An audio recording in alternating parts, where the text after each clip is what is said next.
So we got the Focus being loaded up and taken off the mat at Ride as a trade sale, and the Corsa has come back from Leamington Spa. It's just being unloaded from this covered trailer. Well, we got Boddingson's here bringing it back to us, the little Corsa. I'm putting it on camera because you don't often see the covered trailers, and I know a lot of people have got some really nice cars out there, so it's nice to know someone out there that can do covered trailers transport. And they've obviously jumped straight on this and delivered it straight back to make life easy for the subscribers, so worth a little shout out for these guys. So yeah, give them a bell if you need covered transport. And that means it's come back to me all lovely and shiny, so I don't have to do massive amounts of cleaning on it again. Seems to be running fine. I don't hear anything on the engine that makes me sound worried. Right, so I think first things first, let's just quickly plug this in and check what's going on with it. Got the top down out again and see if we can get some codes off it and find out what the problem is. It seems to be running sweetly enough. I don't quite understand what's going on. Right, she's in park. Let's start her up. So we have the engine management light on. That's fair enough. Let's go in. Let's just put it to the first point of ignition and see what this has got to say about it.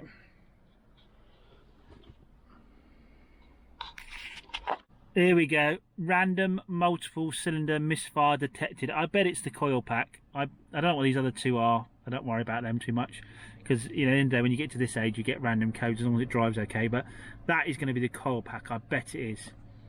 PO300.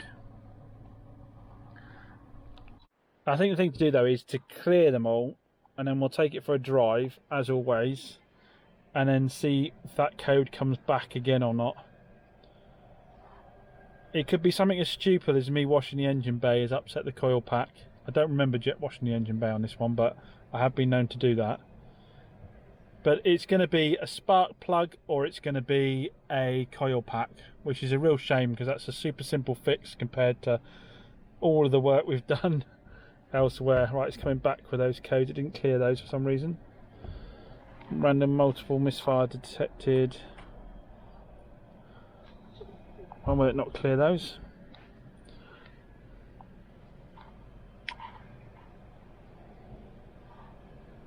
It keeps coming back with that code. Won't get rid of it. Don't know if that's something I'm doing wrong. Of course, my only concern is it's not like the other Corsa we had where we think oil had got into the wiring loom and was making the ECU play up. I'm hoping it's something more obvious we can identify. I need to play around with my topped on a bit more, and the only thing I've got is a great bit of kit, but I don't have the knowledge to know what I should be looking for in terms of live data. So perhaps that's the next thing, try and do some live data on what's happening in the cylinders. So the subscriber has been refunded in full for the vehicle plus the cost of delivery. So I covered the delivery up there, he covered the return. Reason being he covered the return, obviously reason being I'd offered to do the fix and he decided not to, so I've taken a hit for it cost me £260 to get it delivered, I think. So I've taken the hit for that. And he's taken the hit for returning it because he'd rather return it than get it fixed, which seems, you know, it seems fair. It's not perfect by any stretch of the imagination. Don't like to let a customer down like that. Don't like them to have, you know, feel a situation where they lost faith in the vehicle, which is unfortunate. And I do think it's just a coil pack, but you know, there's plenty of other people want the automatic Corsa. We'll get a new home for it. Subscribers happy, well, happy enough they've got their money back, and then go and find source another car. And it can't be all perfect all the time, can it, guys? Yes, if you're doing one or two off your driveway, but if you start getting into sort of 15, 20 cars a month, stuff like this is going to happen, isn't it? So the mouldy Fiesta that everybody's on my case about is still mouldy, and I'm not getting around to doing anything to it anytime soon. It's become my drop-off point for parts if I'm not about. And here we have, oh my god, this is bad now. I'd have to wear a mask to get in and clean this. I think we need one of those detailing channels that wants a real challenge. That's really bad. If anybody wants this as a project car, maybe you're starting a YouTube channel and you want to be able to hitch off the back of mine slightly, just bung me an offer on it. Get it out of my face. Anyway, what have we got here? We got the iridium plugs and the coil pack for the Corsa. Now I know this is part starts a little bit, but we all know these Corsas eat coil packs for fun. and that they and that this is the first port of call. And the misfire doesn't give a specific code for anything at all. I don't know what live data I should be reading to try and identify what it is. It's going to cost £123, £103 without the VAT to put these parts in, and then I've lost £270 on the delivery, so I'm down 70 odd pounds so far on the Corsa. But it is what it is. So let's save ourselves a few quid by fitting these parts, because they're easy ones to fit. Shouldn't take too long, because the car's been kept nice and clean by our subscribers, so thanks for that, buddy. I can just give it a quick clean over with the waterless wax. That should tidy it back up, and then it's likely I'm going to take it home for my mother-in-law, because she was actually quite naffed off. I sold this to the subscriber before she had a chance to see it, because she needs to get out of her Mercedes SLK 200 on a 2005. It's done 90,000 miles, full service history. She's really looked after it, but she's actually struggling to get in and out of it now, so she wants to get up. If there's any of you out there trade that kind of thing, it's a really clean one. It's a nice one, actually. I mean, as clean as a 2005 is. Yeah, by me message. But yeah, so she's so she wants to try this out, so we'll get that swapped over, and then do a test drive on it, check it's okay, and let her have a look at it. Which means inevitably, as well as losing obviously the money off the delivery, I'll have to do her a family deal as well, won't I? So I'll probably end up making nothing out of this little Corsa. And it was supposed to be the easy one, wasn't it? Everybody's after small automatic, so I was supposed to come away with that laughing on that one, wasn't I? But obviously head gasket, timing chain, MOT, this all adds up very quickly, doesn't it? But there you go. Can't win on them all, can you? Well, I guess some people out there do win on them all, but I can only imagine they're doing very low volume.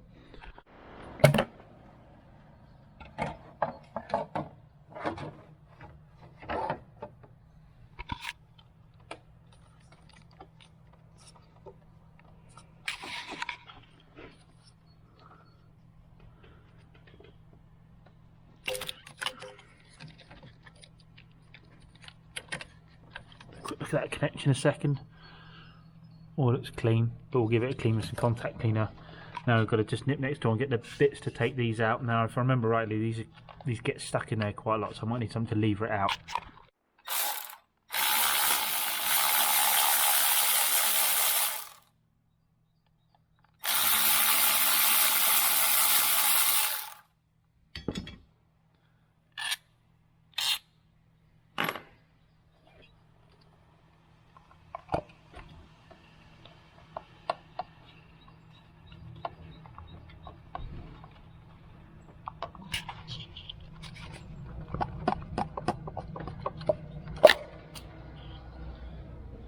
There we go.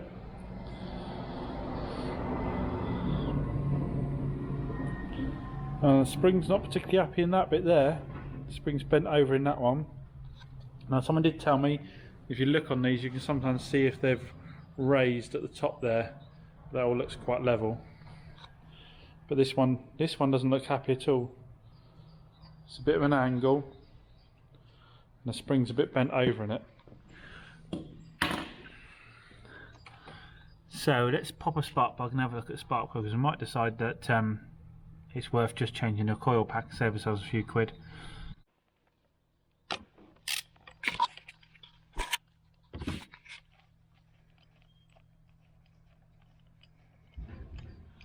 Now obviously all this has come out when the head gasket was done, so it could be putting all that together again has upset something.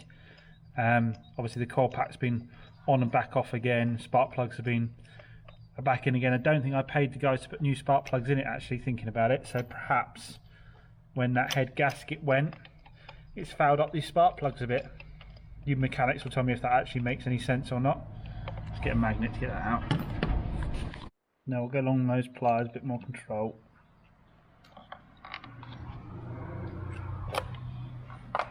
So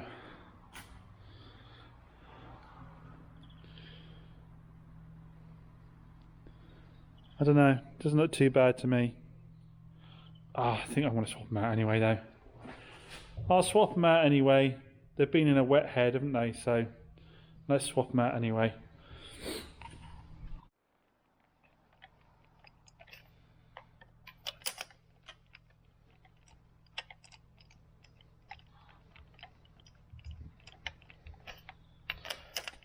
Hindsight's a wonderful thing. I should have asked them to put new spark plugs in when they did the head, but to be honest, I never even thought about it. So new NGK Iridium spark plugs, which seem to be different to the other ones.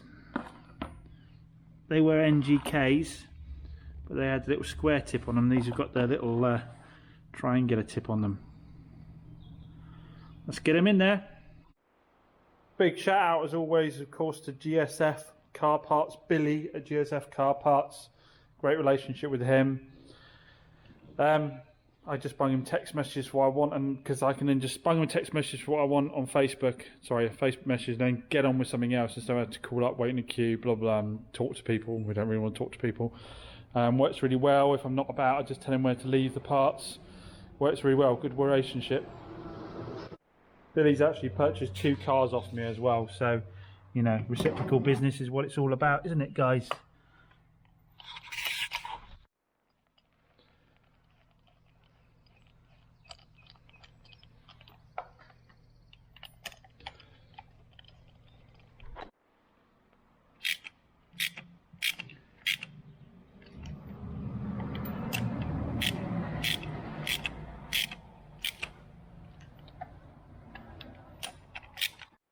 Right, new spark plugs are in, so let's get the new coil pack in. It's just a case of getting it nicely over the top of them, make sure nothing pinches, and then give it a good push down, and then put those bolts back in again. Now obviously I've got my little Milwaukee here, which is fantastic for jobs like this, but always start the thread off by hand, and try and break them off by hand as well, because you just don't want to go crazy with one of these things. Now, what I haven't got at the moment is I haven't got a torque wrench. I should really get a torque wrench so I can do all the proper settings and stuff like this. But, you know, obviously this isn't going to cause a mechanical problem like a wheel falling off or anything like that, which obviously I leave to the boys down the road. So we're all plugged back in again now, hopefully. Let's get that snug. It doesn't clip as nicely as I'd like it to on there. Right, so let's bung the cover back on. Just to quick check that I haven't forgotten something obvious. How do these fit back on? Oh god, little clips at the back there. What's a nice plasticness to break everywhere. You love it. There we go. So, let's start her up, clear the code, go for a drive, see where we are. As you can see, if that has fixed it, it's £120 in parts. It's taken me 10 minutes to swap it over. It could literally be that simple. Now this would of course entirely be covered by warranty. Spark plugs probably wouldn't be covered by the warranty company, but I would have covered those. If the coil pack was proved to have failed, that would have been covered by the warranty wise cover, as with the labour. Recovery would also have been covered if it had on the side of the road, not at the house, so that would have been covered as well. And customers can, I've never had one do it yet, claim for a hire car if the car is going to be off the road for a prolonged period. I don't think in this case they would have been covered for a hire car, because it literally takes that long to do the fix. So obviously I keep hold of the old parts just in case that this isn't the fault, and if I have other cars come in I can sort some of these bits out to try and identify what issues might be. So always keep hold of the parts. Now obviously if it turns out that this fixes it, we know that the coil pack here is bad, and we know that the spark plugs potentially weren't any good anyway, so I may as well bin it off. But that isn't always the case. We might find we've still got a problem. So obviously we've been talking a lot recently about warranties and how cars can be sold, spares or repair or trade. A couple of you messaged me about a couple of situations you're in.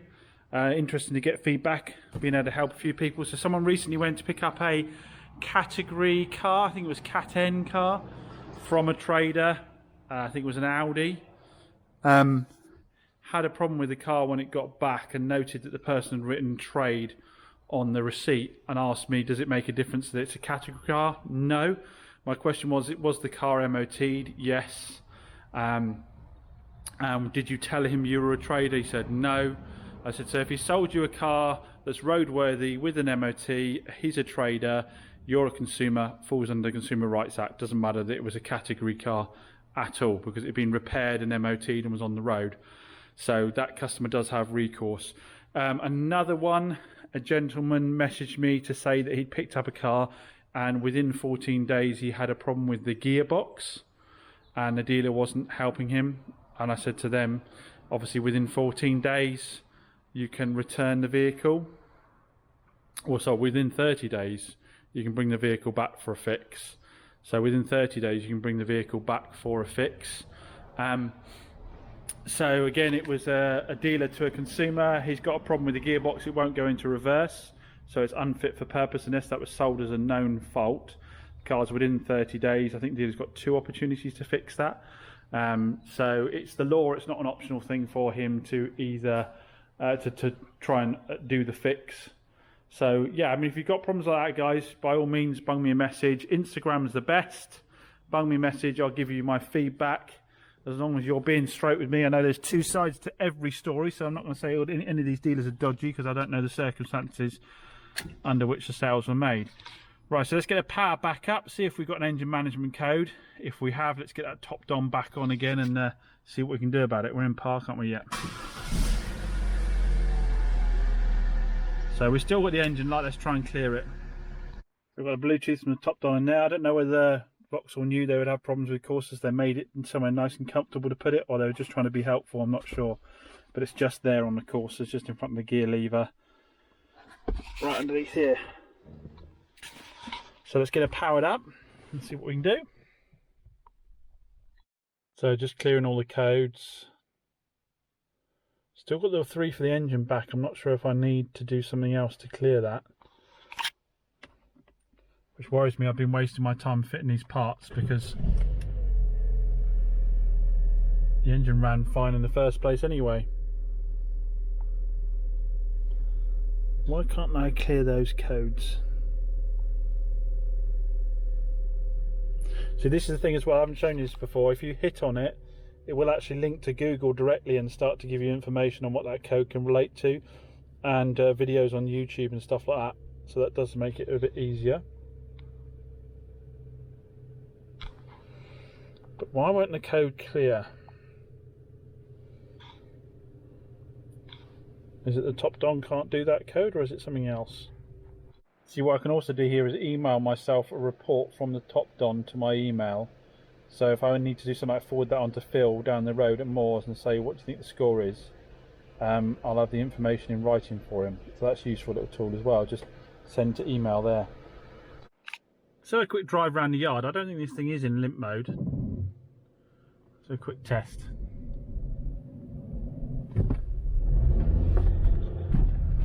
No, that's not in limp mode. That is not in limp mode. Right guys, user error. I think I'd selected the wrong version of the engine. I'd selected a 1.4, but I think I'd selected the wrong one. It's showing a clear code there now, so let's start the car up. And we have no engine management lights. Right, so we need to go for a drive and see if we can sort it. Automatically, that has saved me, again, a diagnostics charge with the guys down at Moores. They might well not have charged me anything, but they could have easily charged me £25–30 for that. So it was just a total user error on mine. The top Don found it was a Corsa. It found it was a Corsa D. It found it was 1.4. It just asked me to select from 3 options, and I obviously selected the wrong option. That seems to have sorted it out now. So let's just hoon it round the car park again quickly a second, just see if it throws another code. Obviously I know it's going to need a more substantial road test, but if I rev it hard here, if it's got a misfire, it's going to throw a code straight away, isn't it? Oh, handbrake. Yeah, if it's got a misfire and I rev it round here, it's going to throw a code, isn't it? But we will go for, like I say, a longer test drive as well. Don't worry, I've got mirrors up here that tell me if anybody's coming in the opposite direction or not.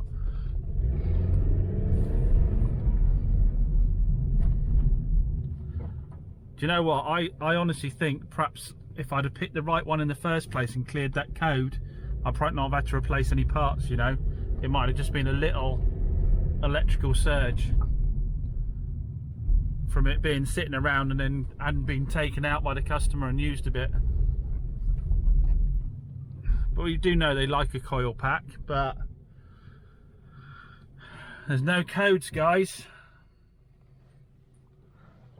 I say we'll take it for a longer test drive and I'll report back in a later video and see if it makes a difference. We'll probably let the mother-in-law have it for a bit and see what her thoughts are on it. But yeah, it's if it was anything, I think it was just like I say, it could have well just been the spark plugs from being in the head got fouled up when the head was overheating, and we didn't replace those when we did the head gasket, so that could have proved a problem. I'm sure the mechanics will let me know below whether that's the case or not. It could have been the coil pack. I mean, I have played part starts a little bit, dumping 100 odd quid into doing it, but we've now got a car that's got new timing chain, new head gasket, new spark plugs, new coil pack, brand new advisory, free MOT, and has been freshly serviced. So I don't think you can prep a car much more than that, can you guys? Big shout out again, as always, to Top Don. This is not sponsored, they're not paying me to shout out again. I know they initially sent me the unit out and I did a video on it initially, but it's genuinely been a really big help to me. I think they really are quite affordable. I think the current special offer means they're 275 quid. I think that's still running at the moment, that special offer, if you get on there quick. I think I've probably already covered the cost of the unit. So if you are planning on doing some home flipping, you know, also if you're going to get called out by some of your customers because there's problems with the vehicles, being able to take this with you. This is also great for if you are going to go and look at cars, like when I go down the part exchange yard, bung it in, see what codes are loitering around in there. So yeah, really useful bit of kit.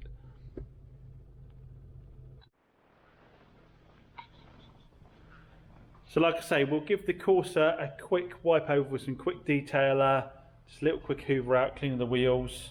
I'm going to keep that stuff on the shelf because I'm still not entirely confident it was a parts failure, as opposed to, like I say, something else on the go. So I'm going to keep them there, keep those parts there.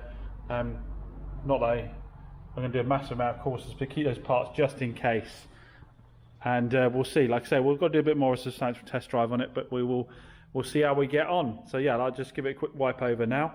Thanks as always for watching, everyone, guys. Like you say, you know the channel's all about being honest about car dealing and the situations that can arise. It's all about helping you guys know what your rights are when you're buying used vehicles, but also knowing from the dealer point of view. I know a lot of people think it's all about just bringing cars in, throwing a bucket over them, sticking a wedge of margin on it, and then walking off into the sunset and never seeing the cars again. For those of you that are considering doing this business, it's important for you to know how these things are. You've seen here an experience of distance selling a car and the way the distance selling law is in the UK. And you can see how that can affect you. So obviously you need to decide what the best way about going and doing that is for you. So it was a good example to have, and also help you guys that buy cars from distance know what your rights are. Again, as regards the customer in this circumstances, I haven't used his name because I didn't ask him if I could, but absolutely the nicest guy. No problem with him at all. He sent me that box of chocolates and that booze, so many thanks for that. He's been an absolute pleasure to deal with.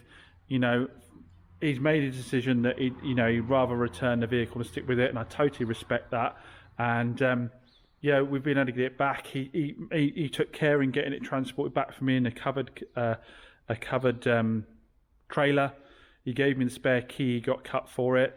He's got 3/4 of a tank of fuel in it, and he's kept it clean and tidy. So, you know, I can't ask much more than that, can I really, guys?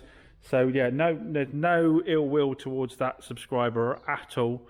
Again, I've done the video to be perfectly honest, because by you watching the video, I'll probably recuperate some of the cost of the transport.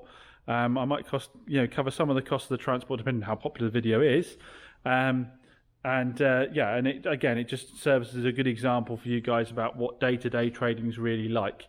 So as always, thanks ever so much for watching, and I'll catch you again soon. And just a quick one for you, guys. If you're thinking, I just can't get enough of that chop skeezer, I am posting quick updates on TikTok and on Instagram to keep you guys sort of up to date with what's going on in between the content coming out. You know, obviously there's sometimes quite big gaps between you filming stuff and getting it live. So if you want to keep up to date with stuff, you can follow me on TikTok and you can follow me on Instagram, and you'll get little sneak peeks of what's going on.